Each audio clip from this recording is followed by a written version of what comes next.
So hematology. In hematology, an important topic is disseminated intravascular coagulation. मतलब disseminated intravascular coagulation DIC important topic. Definition શું છે કે widespread disorder છે જેમાં thrombosis ને હેમરેજ બે છે. થ્રોમ્બોસિસ મતલબ occlusion of blood flow. Blood એની જે ફ્લો છે એની અંદર કંઈક થ્રોમ્બસ અથવા તો એમ્બોલી કંઈક એવું ફોર્મ થઈ શકે છે, એનું ઓક્લુઝન થાય છે અને એક હેમરેજ મતલબ બ્લડનું લીકેજ થઈ છે. So thrombosis and hemorrhage. Thrombosis is called hemostasis related process where in the thrombosis kind of blood flow is affected. Thrombosis is the blood flow is affected and hemorrhage is the leakage of blood. So thrombosis is a widespread infection. Etiology શું હોય કે infection હોય કે gram negative bacteria છે, મેનિગોકોકાઈ, ફંગાઈ, virus and malaria ફંજે. અને ઓબ્સ્ટેક complication છે રિટેન્ડ deep ફિટસ ના હોવાથી ડિસેમિનેટેડ ઇન્ટ્રાવેસ્ક્યુલર કોગ્યુલેશન. નામ જ કે ડિસેમિનેટેડ ઇન્ટ્રાવાસ્ક્યુલર કોગ્યુલેશન. કોગ્યુલેશન મીન્સ કોગ્યુલેટ થવું. સો ઇન્ફેક્શન થઈ જાય, ઓબ્સ્ટ્રક્ટિવ કોમ્પ્લિકેશન થઈ ગયા નિયોપ્લાઝમ. નિયોપ્લાઝમ પેનક્રિયાસનું કાર્સિનોમા, પ્રોસ્ટેટ, લંગ ને સ્ટમકનું કાર્સિનોમા.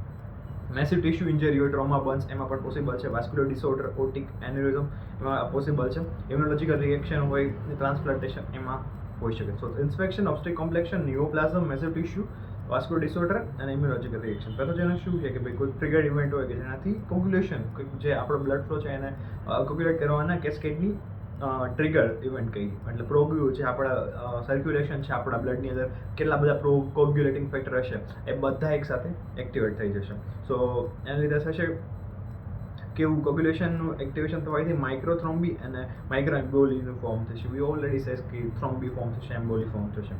હવે કહીએ કે ભાઈ મેસિવ ટિશ્યુ ડિસ્ટ્રક્શન છે, કોઈ કન્સેપ્શન સેપ્સિસ એના લીધે ટિશ્યુ ઇન્જરી છે. ટિશ્યુ ઇન્જરી લીધે એક ફેક્ટરલ ઇસ્યુ જેના લીધે કોગ્યુલેન્ટનું સિક્રેશન થયું છે. સો વોટ વી સે એના લીધે આ એક્ટિવેશન ઓફ કોગ્યુલેશન ફેક્ટરનું થયું છે.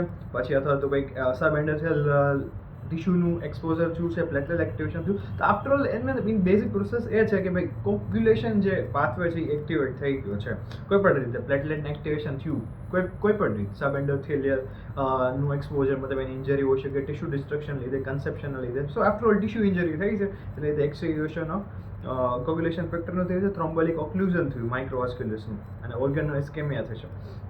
માઇક્રોથ્રોમ્બીના બીજા બે કઈ રીતે? સૌથી પહેલાં તો આરબીસી ટ્રેપ કરશે એટલે આખું થ્રોમ્બસનું ફોર્મેશન થશે. માઇક્રો એન્જિયોપેથિક હિમોલાઇટિક એનિમિયા મતલબ આરબીસીનું બ્રેકડાઉન થઈને સ્કિસ્ટોસાઇટ બનાવશે. માઇક્રોથ્રોમ્બી માઇક્રોએમ્બોલીમાંથી ક્લોટિંગ ફેક્ટરનું કન્ઝમ્પશન કરશે એટલે બહુ એક્સેસિવ બ્લીડિંગ થશે. સેકન્ડરી ફિબ્રિનોલાઇસિસ એક્ટિવેશન થઈ છે, ફાઇબ્રોન ડિગ્રેડિંગ પ્રોડક્ટ્સ, થ્રોમ્બોસાઇટોપેનિયા થશે. સો આફ્ટર ઓલ બ્લીડિંગ થશે. That's about disseminated intravascular coagulation. Thrombi ફોર્મેશનની મિકેનિઝમ શું છે? Mechanism by infiltration of thrombocytic process, development of thrombi and a consequence of thrombi formation. તો થ્રોમ્બોટિક પ્રોસેસની બે mechanism છે.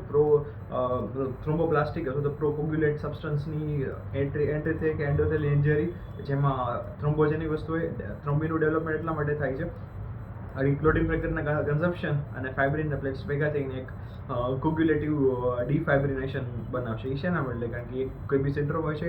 Consequences શું હોય તો થ્રોમ્બી ફોર્મેશન, ઇસ્કેમિક નેક્રોસિસ અને માઇક્રો એન્જિયોપેથિક હિમોલાઇટિક એનિમિયા એની કન્સિક્વન્સીસ હશે.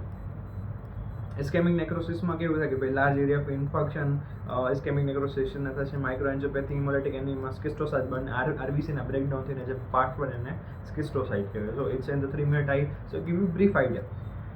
હવે હેમરેજિક ડાયાસિસ શું છે કે ભાઈ પ્લેટલેટનું કન્ઝપ્શન કરીને કોગ્યુલેટ ફેક્ટર કરીને એક સેકન્ડરી ફાઇબ્રિનોલાઇટિક સિસ્ટમ પ્લાઝમિન બની અને પ્લાઝમિન ફાઇબ્રિન તોડીને એક ફાઇબ્રિન સ્પ્લિટ પ્રોડક્ટ બની અને એના લીધે હેમરેજિક ડાયાસિસ થશે. ક્લિનિકલ ફીચર કે સિરિયસ છે પણ હંમેશા ફેટલ સાઇન કે હેમરેજિક ડાયાસિસ આપણે કીધું બ્લીડિંગ માં after limited diathesis is a bleeding. Second is microvascular thrombi એટલે tissue hypoxia and infarction of organ. હવે લેબોરેટરી ફાઇન્ડિંગ્સ માં સ્ક્રીનિંગ એસેમાં કોગ્યુલેટિવ નેક્રોસિસમાં એપિટીટી વધી જશે, પ્રોથ્રોમ્બી ટાઈમ વધી જશે, થ્રોમ્બી ટાઈમ વધી જશે. કારણ જેટલું કોગ્યુલેશન થવા માટે પ્રોસિજર છે એ બધી છે. કારણ કે ઓબ્વિયસલી કન્ઝપ્શન ઓફ જે આ ફેક્ટર છે એનું થાય છે. બ્લીડિંગ ટાઈમ વધી જશે, પ્લેટલેટ કાઉન્ટ ઘટી જાય છે યુઝર્સ માટે. પેરિફેરલ સ્મેલમાં માઇક્રો એન્જિયોપેથિક હિમોલાઇટિક એનિમિયા દેખાય છે. કન્ફરેટરી ટેસ્ટ મતલબ ફાઇબ્રોલિસિસ abnormality, FDP, measles, latex એગ્લુનેશન, D ડાયમેટસ જે ડીઆઈસી ડાયગ્નોસિસ માટે ઇમ્પોર્ટન્ટ છે. નાઉ વી ડિસ્કસ અબાઉટ હિમો. તો ડીઆઈસી ઇઝ બેઝિકલી એક ડિસેમિનેટેડ કોગ્યુલેશન છે. કોગ્યુલેશન તો કોગ્યુલેશન છે ડિસેમિનેટેડ ઇન્ટ્રાવાસ્ક્યુલર કોગ્યુલેશન મતલબ DIC. Haemophilia H1 A and B બે ટાઈપના હિમોફિલિયા અને બે ક્લિનિકલ ફીચર છે, બધું સેમ છે, બસ ખાલી એનો ડિફિશિયન્ટ ફેક્ટર જુદા હોય. મેલ અફેક્ટેડ થાય અને ફિમેલ હંમેશા કેરિયર હોય. ઓલવેઝ મેલ ઇઝ અફેક્ટેડ અને ફિમેલ ઇઝ કેરિયર. તો હિમોફિલિયા એ અને બીમાં ડિફરન્સ ખાલી ફેક્ટરનો છે ઓબ્વિયસલી. હિમોફિલિયામાં ફેક્ટર 7 ડિફિશિયન્સી હોય અને બીમાં ફેક્ટર 9 ડિફિશિયન્સી અને ક્રિસમસ ડીડ્યુ કે હિમોફિલિયા બી. અને હિમોફિલિયા એ એક્સ લિંક રેસેસિવ છે, એક્સ ક્રોમોઝોમની લોંગ આર્મમાં જે એનું ફેક્ટર એના માટે રિસ્પોન્સિબલ હોય ઈ, અને હંમેશા મેલ અફેક્ટેડ હોય, ફિમેલ કેરિયર હોય. અને મેલ ની સાથે એસોસિએટેડ મ્યુટેન્ટ ફેક્ટર છે ફેક્ટર 9 જે પ્રોડક્શન અફેક્ટ થાય. ક્લિનિકલ ફીચર એવું થાય કે ભાઈ ફેક્ટર 9 ની જગ્યાએ અફેક્ટ થાય, ઓછી એક્ટિવિટી હોય, મોડરેટ હોય કાં તો સિવિયર એક્ટિવિટી. હિમોઆર્થ્રોપોઇસિસ મતલબ સ્પોન્ટેનિયસ હેમરેજ થશે, સોફ્ટ ટિશ્યુમાં હેમરેજ થશે, પ્રોલોંગ બ્લીડિંગ થશે. After all haemophilia kind of bleeding factor affect થાય છે પોપ્યુલેશનને લીધે. Specifically more about a bleeding થશે. Laboratory finding bleeding time normal હશે, પણ બ્લીડિંગ થાય છે, કારણ કે બ્લીડિંગ જ થાય છે, ફેક્ટર અફેક્ટ થાય છે. તો દેટ્સ હાઉ બ્લીડિંગ થશે, કોગ્યુલેશન નહીં થાય. બ્લીડિંગનો તો જેટલો ટાઈમ લાગતો એટલો જ હશે, ક્લોટિંગ ટાઈમ વધી જશે. પ્લેટલેટ નોર્મલ જ છે, કારણ કે બીજું પ્લેટલેટ પ્રોથ્રોમ્બી ટાઈમિંગ નોર્મલ છે. એક્ટિવેટેડ પાર્શિયલ થ્રોમ્બોપ્લાસ્ટિક ટાઈમ એપીટીટી મતલબ જે થ્રોમ્બોપ્લાસ્ટિક રિલેટેડ કોગ્યુલેશન ફેક્ટર એ વધી જશે. ફેક્ટર જે આપણું 8 હતું, ફેક્ટર 8 હતું એનો assay sorry I said initially factor 7 but it's about factor 8.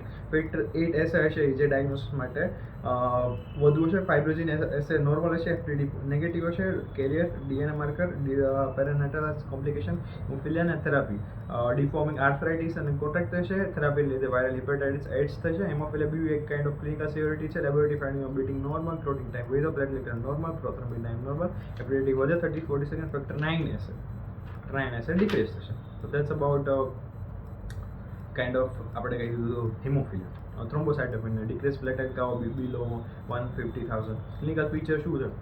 ક્યુટેનસ bleeding હશે, પિન પોઈન્ટ હેમરેજ અને ઇકામસ, મ્યુકોસલ બ્લીડિંગ થશે, ઇન્ટ્રાક્રેનિયલ બ્લીડ હશે. Bleeding severity post traumatic bleeding, spontaneous bleeding, intracranial bleeding 20,000 to 50,000 symptoms. Spontaneous બ્લીડિંગમાં below 20,000, ઇન્ટ્રાક્રેનિયલમાં less than 10,000 bleeding. Severity difference છે, decrease platelet count અને second મતલબ cause શું હોઈ શકે છે? પહેલું તો પ્લેટલેટનું સર્વાઇવલ નથી થતું, પ્લેટલેટનું પ્રોડક્શન નથી થતું, સિક્વન્સ્ટ્રેશન થાય છે તો ડાયલ્યુટ થાય છે મલ્ટિપલ બીજા લેઝરના લીધે. ડિક્રીઝ કેમ સર્વાઇવલ થાય? કાં તો ઇમ્યુનોલોજીકલ ડિસ્ટ્રક્શન અથવા non immunologic primary autoimmune disease, acute and chronic thrombocytopenia, secondary immune disease, systemic lupus erythematosus, beta cell lymphoma, drug induce હોય અથવા તો કંઈક પણ આપણે ઇન્જેક્ટ કરતો હોય પ્રોડક્શન થાય, bone marrow failure, aplastic anaemia, bone marrow replacement, leukaemia, selective embarrassment, drug induce દ્વારા થાય તો ઇનઇફેક્ટિવ સિક્વેન્સ્ટ્રેશન, ડાયલ્યુશન. તો that's about how thrombocytopenia affected. Now we discuss about plasma cell myeloma અથવા તો multiple myeloma. So that's important topic and I will discuss in that slow pace manner. I will not just read, I will think કે ભાઈ શું છે plasma cell. My definition એક મેલિગ્નેન્ટ multifocal plasma cell ન્યુપ્લાઝમ છે. મતલબ મેલિગ્નેન્ટ છે, બીજે મેટાસ્ટાઇઝ કરશે, મલ્ટીફોકલ છે, ડિફરન્ટ પ્લેસ ઉપર છે, not located means malignant multifocal plasma cell neoplasm bone મેરોનું છે. કોની સાથે? સીરમના એમ પ્રોટીન અને યુરિનમાં જોવા મળશે બોન મેરો. સો બોન મેરોન એક ન્યુપ્લાઝમ છે જેનાથી ખબર પડે કે સીરમમાં એમ પ્રોટીન જોવા મળે છે, યુરિનમાં. ફેક્ટર કયા છે? તો જીનેટિક પ્રીડિસ્પોઝિશન હશે, રેડિયેશનથી એક્સપોઝ હશે, ક્રોનિક એન્ટીજેનિક સ્ટિમ્યુલેશન અથવા તો chemical expose. Left finding peripheral સ્મિયરમાં એચબી મતલબ જે હિમોગ્લોબિન છે ડિક્રીઝ થશે, ESR હાઈ થશે અને હાઈ ગામા ગ્લોબ્યુલન્સના લીધે રોલ એક્સફોર્મેશન થશે, બ્લીડિંગ ટાઈમ ઘટશે. પેરિફેરલ જે સ્મિયર છે, કારણ કે ઓબ્વિયસલી વિશે પ્લાઝમા સેલ્સ વૈધા plasma cells it's and bleeding time RBC normocytic anaemia, normocytic normochromic, WC normal, platelet normal, bone marrow ફાઇન્ડિંગ્સમાં પ્લાઝમા સેલ મોર્ફોલોજી જોવા મળશે. સેલ્યુલરિટી હાઇપર સેલ્યુલર છે, કારણ કે માઇલોમા સેલ્સ હશે બહુ જાજા. માઇલોમા પ્લાઝમા સેલ 30%થી વધુ દેખાય તો એ આપણને ડાયગ્નોસિસ આપે. સો ધેટ્સ ઇમ્પોર્ટન્ટ. ડાયગ્નોસિસ કઈ રીતે? 30%થી વધુ માઇલોમા પ્લાઝમા સેલ્સ હોય અને ન્યુપ્લાઝિક પ્લાઝમા સેલ્સ જે લાર્જ ઓવલ સેલ્સ હોય, અબન્ડન્ટ પેલ બ્લુ સાઇટોપ્લાઝમ અને ઓવલ ન્યુક્લિયસની એક્સેન્ટ્રેડ ને પેરીન્યુક્લિયર કે ન્યુક્લિયર ક્રોમેટિક બ્લોકને કહેવા જોઈએ. ઇરિથોપોઇસિસ ડિફ્યુઝ નોર્મોબ્લાસ્ટિક, માયલોપ્લાસ્ટિસ નોર્મલ, મેગાકેરિયોપાઇસિસ નોર્મલ. સો પ્લાઝ્મા સેલ્સના ડિફરન્ટ ઓલા છે. સીરમ ફાઇન્ડિંગ્સમાં B2 માઇક્રોગ્લોબ્યુલિન પ્રોગ્નોટિસ માર્કર છે. વધુ વેલ્યુ હોય તો આપણું પૂરા પ્રોગ્નોસિસ છે. હાઇપરકેલ્સિયમ છે, રિનલ ફંક્શન ટેસ્ટમાં બ્લડ યુરિયા અને બધું યુરિક એસિડ બધું ઓછી. ઇલેક્ટ્રોફોરેટિક સ્ટડીમાં મોનોક્લોનલ સ્પાઇક 80 to 80% એન્ડ જે મોનોક્લોનલ ઇમ્યુનોગ્લોબિન છે એમાં એક સ્પાઇક જોવા મળશે. માઇલોમાં મેરો ઇન્ફિલ્ટ્રેશન, ક્લિનિકલ ફીચર્સમાં monoclonal protein and immune deficiency આપણને જોવા મળશે. બોન મેરો ફ્રેક્ચર્સ, ઓસ્ટિયોપોરોસિસ, એનેમિયા થશે. અને ડાયગ્નોસિસ ક્રાઇટેરિયા શું છે કે ભાઈ ક્લોનલ બોન મેરો પેરેન્કેમ મોર દેન 10% હોય તો પ્રોટીન ઇવિડન્સ હોય, માઇલોમાં related and organ ડેમેજના tissue impaired હોય, હાઇપરકેલ્સિયમિયા, રિનલ ઇન્સફિશિયન્સી, એનેમિયા, બોન લેશન, બાયોમાર્કર મેલિગ્નન્સી, આ બધી વસ્તુ રિલેટેડ મલ્ટિપલ માઇલોમાં છે.